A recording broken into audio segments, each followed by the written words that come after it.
வணக்கம் நேயர்களே. வெளிநாட்டுக்கார் அதை விட நல்ல திறன் கொண்ட கார்களை நாங்கள் உற்பத்தி செய்வோம். அந்த பவர், அந்த திறமை அப்படியே நாக்களுங்கிட்டு இருக்கணும்.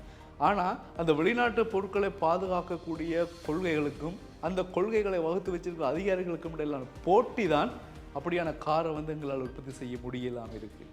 இல்லது வெளிநாட்டு காரெல்லாம் பெரிய காரா, எங்கிட்ட ஆகிட்ட இல்லாத திறமையா, அல்லது என்ன இல்லை, எங்கிட்ட என்ன வளம் இல்லை இந்த திருநாட்டில் இந்த பாடலை போல எங்கிட்ட இருக்கக்கூடிய திறமைகளை வெளியில் கொண்டு வரத்துக்கு எங்களோட ஆக்களுக்கு இருக்கக்கூடிய அந்த ஒற்றுமை இல்லாததும் போட்டித்தன்மையும் ஒரு பொறாமைத்தனமும் தான் வாகனங்களை நாங்கள் உற்பத்தி செய்ய முடியாமல் போயிருக்கிறதுக்கான ஒரு பிரதான காரணம் என்றதை இலங்கையினுடைய கைத்தொழில் மற்றும் தொழில் முயற்சி அமைச்சர் சுனில் ஹந்துனெத்தி நேற்றைய தினம் தெரிவித்திருக்கிறார்.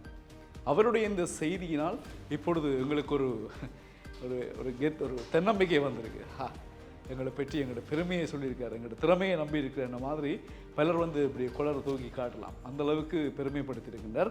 ஆனால் அவர் சொன்ன அடுத்த விஷயம் என்னென்னு சொன்னால், வாகனங்களை இறக்குமதி செய்வதால் ஏற்படுற வரி கொள்கை தொடர்பாக எங்களுடைய அமைச்சரவை பேச்சாளர் நலிந்த ஜேதிஸ அண்மையில் ஒரு கருத்தையும் சொல்லியிருந்தார். அது அடுத்த கட்டமானது. இப்பொழுது சுனில் ஹந்துனெத்தி சொன்னது போல வாகனங்களை நாங்கள் இறக்குமதி செய்ய வேண்டும், வேறு பொருட்களை இறக்குமதி செய்ய வேண்டும் என்பதை விட ஏன் நாங்கள் அதை உற்பத்தி செய்ய இயலாது, ஏன் நாங்கள் அதை உருவாக்க இயலாது என்ற மாதிரியான கேள்விதான் அவரால் கேட்கப்பட்டிருக்கிறது. நியாயமான கேள்வி, நல்ல கேள்வி. ஏனென்று சொன்னால் இந்த சர்வதேச நாடுகள் எல்லாம் வியாபித்திருக்கக்கூடிய எம்மவர்கள் செய்கின்ற சாதனைகள் கொஞ்சம் நஞ்சமில்லை, ஏராளமான சாதனைகளை செய்கின்றார்கள். வெள்ளைக்காரர்களே வியக்கும் அளவுக்கு, வியந்து பார்க்கும் அளவிற்கு, அப்படின்னு மாதிரி பார்க்குற அளவுக்கு எந்த துறையை எடுத்துக்கொண்டாலும் எம்மவர்களின் சாதனைகள் அளப்பெரியது. சொல்லிக்கொண்டே போகலாம். அது மருத்துவத்துறையானாலும் சரி, பொறியியல் துறையானாலும் சரி, எந்த துறையை எடுத்துக்கொண்டாலும், ஒரு சமையல் கலையாக இருந்தாலும் சரி, எந்த துறையானாலும் எந்த கலையானாலும் எம்மவர்கள் புலம்பெயர் நாடுகளில் வாழ்கின்ற எங்கள் சொந்தங்கள் உறவுகள் செய்கின்ற சாதனைகள் அளப்பெரியது. அவர்களெல்லாம் நினைத்தால் இங்கு செய்யலாம்.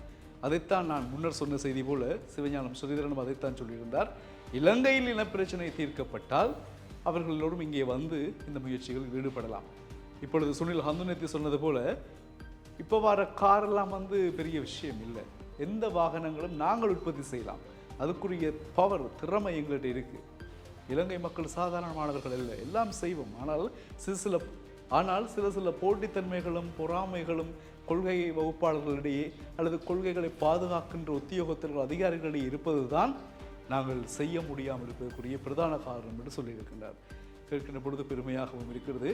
அந்த போட்டி நிலைமையில் இருந்து ஆரோக்கியமான போட்டி இருப்பது நல்லது.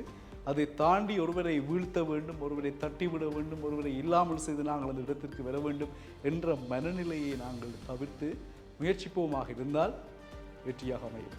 எனவே இலங்கையில் இனி வருகின்ற காலங்கள், அடுத்தடுத்த மாதங்களில் எல்லாம் பெரும்பாலும் வாகனங்கள் இறக்குமதி செய்யப்படுவதற்கான வாய்ப்புகள் அதிகமாக இருப்பதாக வாகன இறக்குமதியாளர்களும் சொல்லியிருக்கின்றார்கள். பெரும்பாலும் அதனை எதிர்பார்த்து பலர் காத்திருக்கின்றார்கள். அதற்கிடையில் அடுத்தடுத்த வருடங்களில் சில வேளைகளில் சில வாகனங்கள் எங்கள் நாட்டிலேயே உற்பத்தி செய்யப்படுவதற்கான முனைப்புகள் மேற்கொள்ளப்படலாம் என்றும் நம்பப்படுகிறது.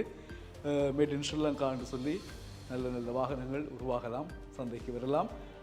வாழ்த்துக்கள், நல்லா இருக்கும்.